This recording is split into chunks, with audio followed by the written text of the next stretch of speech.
Hello, everybody. Happy to see you here tonight. I'm going to be talking about Pompeii and Herculaneum. And I'm Sandra Mowry, the guest lecturer. I'll have one more lecture after today. How many are going to be going to Pompeii tomorrow? Oh, quite a few of you. Good. Great. Well, it's a wonderful, wonderful site. But August 24th, AD 79, began as a sparkling summer day, and it was life as usual in the bustling commercial town of Pompeii and the sleepy little seaside resort of Herculaneum. Little did these citizens know of the great Roman Empire that for many of them it would be the last time they would experience the sunshine, the warm Mediterranean breezes, or even see their loved ones. For many of those unfortunate enough to be in Pompeii and Herculaneum at the time would never leave those cities alive. And both cities would be buried under tons of ash and rock for centuries. By sealing away those cities so completely, Vesuvius, in effect, stopped time.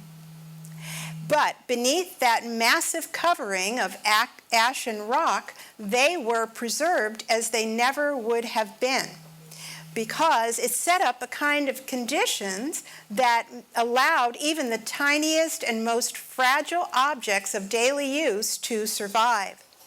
There has been no mirror that has given a reflection as clear as the excavations of Pompeii into rare insight into life in the classical world, and as well into demystifying this classic society. Now, the site of Pompeii is 160 acres of unparalleled archaeological site. It was a necropolis, a city of the dead, but once it had been a vibrant city of 20,000 residents, about 100 miles south of Rome. And people from all over the empire came to live in Pompeii because of the mild climate, the beautiful scenery, the natural springs, and its position as a bustling port.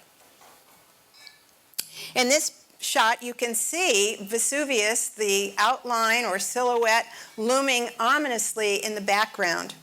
In one short spasm of time, darkness overtook this city of light and life, and all signs of a flourishing society, domestic doings in people's homes, people in the streets enjoying each other's company in the taverns and in the baths, shopkeepers peddling their ware, all vanished and left without a trace.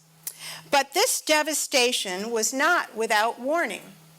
Although Pompeii hid its nature well, cloaked in green pastures and forests and orchards, and because it hadn't erupted in over 1,000 years, no one had any idea of its potential danger. To them, it was just another mountain. In fact, when Spartacus led his rebellion of the Gladiators, they escaped and spent some time hiding out in the crater of Vesuvius, which was at that point a dense forest. They climbed down the steep cliffs of the crater using vines to get down there. So, still, even though it looked harmless, we know that it wasn't. There were some signs. In AD 62, there was a release of pent-up stresses that sent tremors throughout the area. And pipes that were carrying water to Pompeii ripped apart, and some of the villas actually crumbled, trapping people and killing people in their ruins. Seneca wrote of how 600 sheep seemed to be eaten up by the earth, just vanished into the earth. And the emperor at the time was Nero, and he thought that the damage was so extensive that he requested that people just abandon Pompeii. But the inhabitants would hear nothing of that and built their city back up. Then, about 17 years later, early in August, once again of 79, tremors came throughout the area. At that time, underground springs and wells dried up from the heat that had built up underground. Animals and birds became agitated. people who remembered back to those 17 years prior packed up their things and left. They were the lucky ones, because those tremors, that quake, was actually the abortive attempt of Vesuvius to erupt. Early in the morning of August 24th, Vesuvius, the sleeping giant, began to wake up, spewing ash that lightly coated the countryside. About 1 p.m. on the 24th, it erupted and sent rock and lava and pumice about 17 miles into the stratosphere. The stone then rained down on Pompeii. Although most of it was pumice, light stone made light by expanding gases, about 10% of it was actually dense stone. Here is the crater that was created when the Vesuvius erupted. Now, with this came a black cloud over the city, turning daytime into night and throwing everything into chaos. People in their panic were actually trampling one another as they ran. I need my lovely assistant up here, excuse me, as they ran and fled the city. But, okay, any of that? Thank you. I don't know what order they're in, but I don't either. Okay. keep it up like that. Come back. Okay. Okay? Okay, sorry about that. Scores of fires broke out from oil lamps and on stoves. And actually, at that time, about half of the population left on horseback, mule, chariot, or on foot or by boat. But many of the people, just as today, in times of disaster and evacuations, refused to leave their homes and their belongings behind, and so they stayed. And then there were the slaves and the poor people who didn't have any means or anywhere else to go. Then at 1 a.m. on the 25th of August, in a final hurrah, the Vesuvius belched out a huge vent of lava and poisonous gases that ripped through the city, and when they reached the water, caused the ocean waters to boil. This seared the flesh of any living thing. It filled lungs with ash, and it asphyxiated everything in its path. No living creature survived. In the ensuing days and weeks, people went back to Pompeii and began trying to excavate or dig out anything they could. They were grieving as they saw where their city had been. There was now a vast wasteland. And what had been one of the jewels of the Roman Empire was now a graveyard. So they began digging and looting. And with the digging, they stirred up poisonous gases and tunnels collapsed. So this simply added to the death toll of Vesuvius. Now, Titus was the emperor. He was elected just 1 month before Vesuvius erupted. And he gave some thought to trying to rebuild the city. And he even came up with a plan whereby those who had been deceased and did not have any living heirs would have all of their belongings into a relief fund that would kind of help to rebuild the city. But the job turned out to be just too colossal, and he had to give it up. Now, it wasn't until centuries later, in 1748, that began one of the most amazing events of archaeological history. A Spanish engineer was digging a canal, and after digging down 30 feet, struck the temple of the ancient Forum. And word went out that this city, this legendary, fabled city, had been found. And so the excavation began. Now, Giuseppe Fiorelli took over the excavation, and he really revolutionized the way archaeology was done. He had the whole site divided into blocks, and then he had each block covered and protected. And he instructed the workers to leave everything in the position that they found it. Normally, they would collect all of the things they had found and bring them to a central location and examine them. But this time, it was going to be done very differently. And as they continued digging, they were just amazed that the very lava and ash that had destroyed Pompeii had also preserved it. And they were able to find walls that were still standing with brightly colored murals and frescoes and beautiful statues. They found furniture and jewelry and even foodstuff still intact. But the most amazing of all was that they found that the ash hardened around the bodies of the victims, and they found that they were preserved at their exact moments of death. And what happened was, as the ash hardened around the victims and the flesh inside rotted away, Fiorelli had them forcibly blow plaster into these molds and was able to get amazing detail.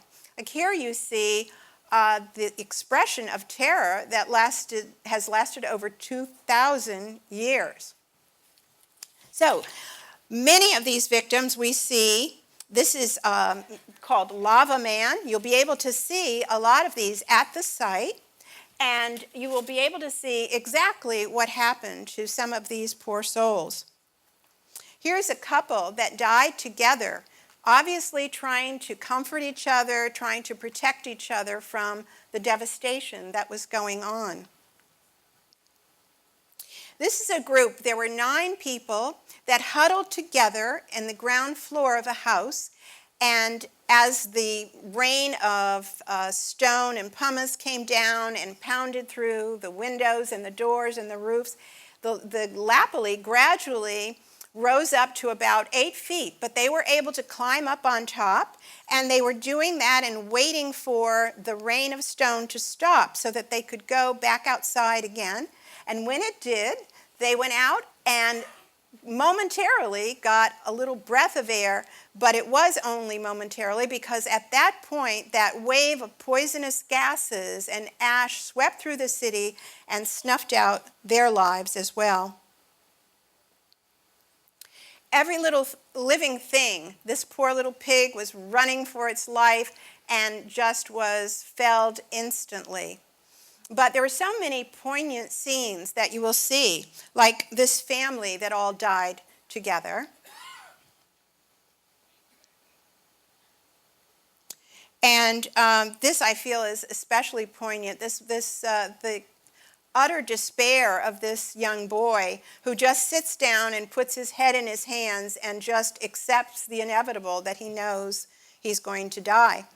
But also you'll see a woman in her late stages of pregnancy with her arm protectively over her unborn baby, trying to shield the baby. And many of the people were found with pillows over their faces, trying in vain not to breathe in those poisonous gases and the ash. There were 34 people who took refuge in a warehouse for wine and brought in with them bread and fruit, and they were just going to wait out the storm and then kind of party away and then come out when everything was okay. Of course, they never emerged.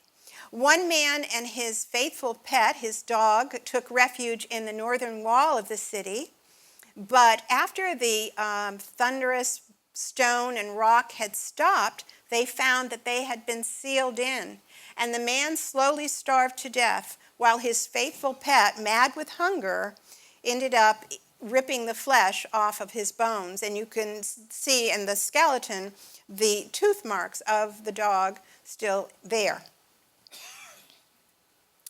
Now, with the amphitheater, the gladiators that were below the amphitheater, there were about 60 bodies found there, 2 of them still chained to the wall. And they also made a very strange discovery down there. There was a very wealthy woman of upper class, her skeleton still bedecked with jewels. So what was she doing down in the arena with the gladiators? Well, it was probably a romantic tryst with a champion, because we know that the gladiators were considered the superstars, the sex symbols of their day, and they were greatly admired by women. And we know a lot of that information from the graffiti that was actually found at Pompeii. They found 16,000 examples of graffiti at Pompeii, and there would be messages about the gladiators, something like this: Spartacus holds the hearts of all the young girls, or so-and-so makes all the girls sigh. These are the kinds of messages that were written. And there were also erotic commentary. There were campaign slogans like vote for so-and-so. There were personal messages from slaves talking about how cruel their masters were, or what kind of ill treatment they were receiving from their masters. And graffiti, actually, the word comes from the Italian word for to scratch. But in that time, in ancient time, graffiti was meticulously carved into the stone. And it wasn't at all like the scribble and sprawl that we see defacing our buildings of today.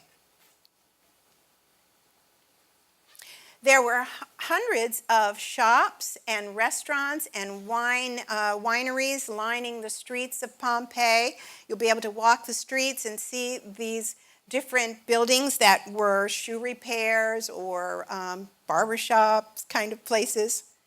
And in strategic locations throughout the city, beautiful fountains like Trajan's fountain here. And this is where they would gather to fill their water jugs, and this is where they would socialize, exchange gossip, and learn the latest news of the day. And then there were bakeries, as I'm climbing into the oven here of one of the bakeries, and they found loaves of bread, mounds of dough, even pies, perfectly intact. Here's another oven of one of the bakeries.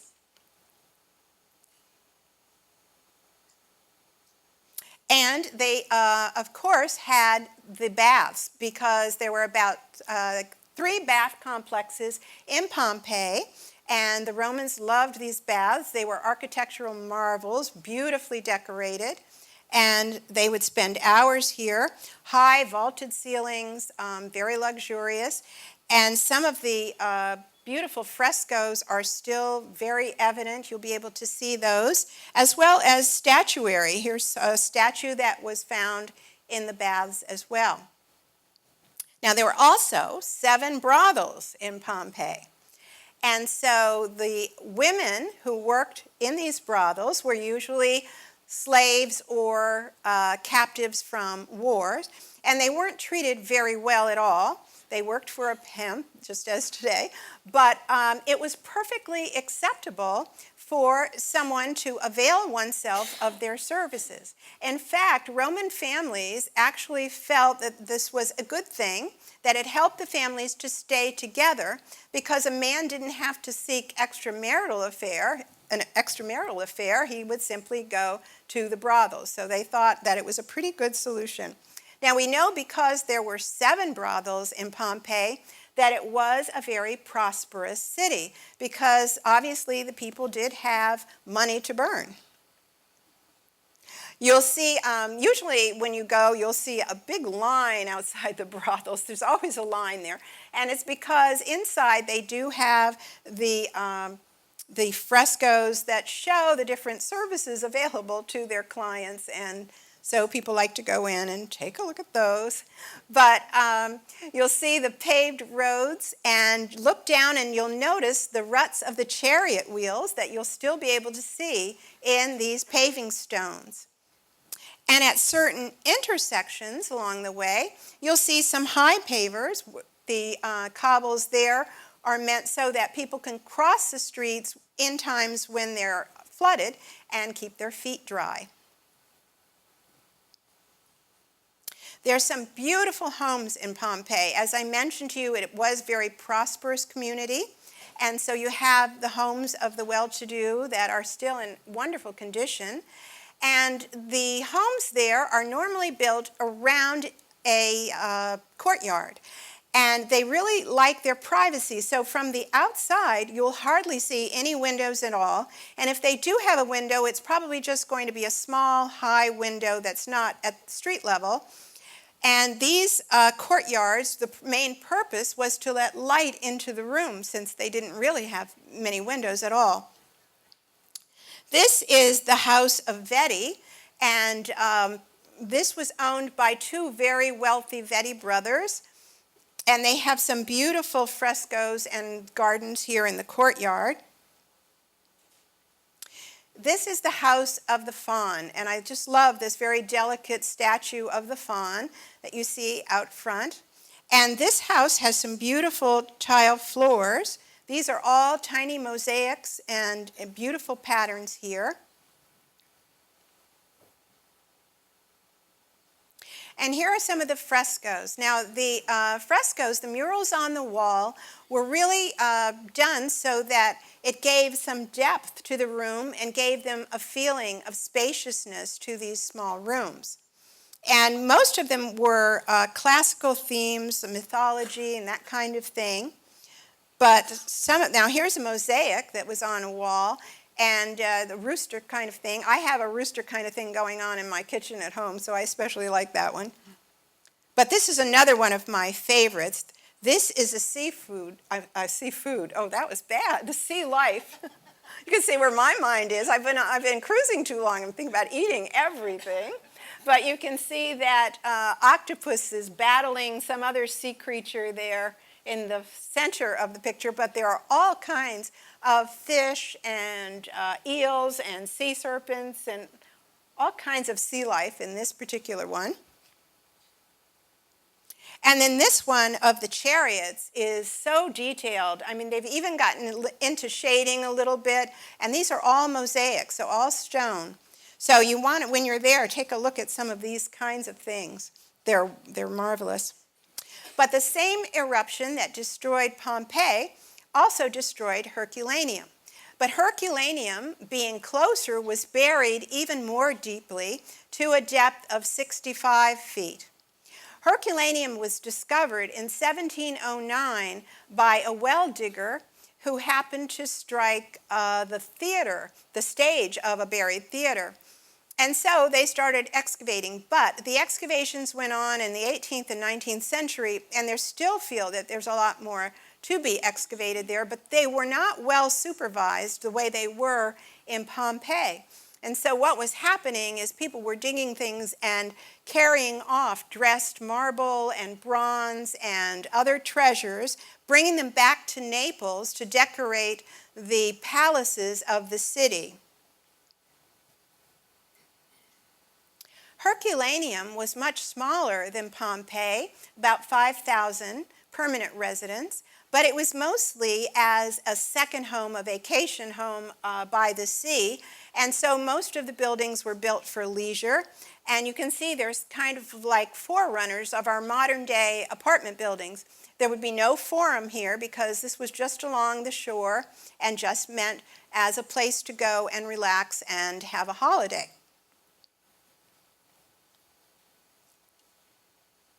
Of course, they had the ever-present baths, and because this was a place for holiday, they were even more luxuriously decorated and appointed than the ones that were in Pompeii. But it's interesting that the scientists did not find that many skeletal remains in Herculaneum. So it's imagined that most of the people were able to escape, and probably by boat because they were there on the sea. But there were some people who in their panic took refuge in the stone boathouses that lined the shore. And here is one of those boathouses, and you see the skeletal remains there. Now, these remains have given us a great deal of information because the Romans, mostly up until that time, cremated their dead. So now scientists had all of these bones to examine. And so we learned a number of things from that. One of the things is that the men were about 5'7", the women about 5'1", And they could also tell the condition of their health from looking at these bones.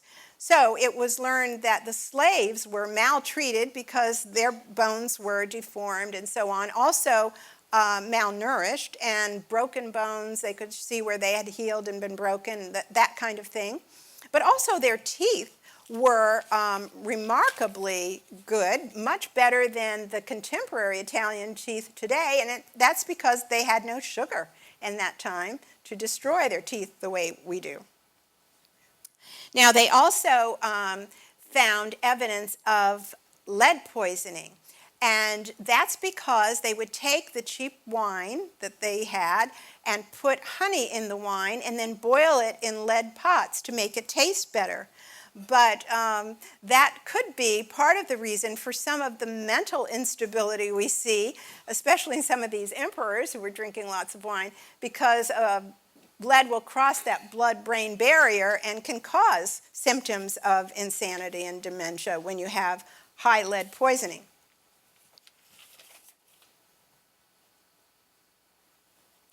But the Herculaneum's destruction was very different than Pompeii's in that it did not get the rain of stone that Pompeii did. That kind of didn't come its way. But what it did get was mud. What happened was the volcano belched out a huge cloud of steam, and that mixing with the seawater condensed, and with the ash it formed a kind of mud lava.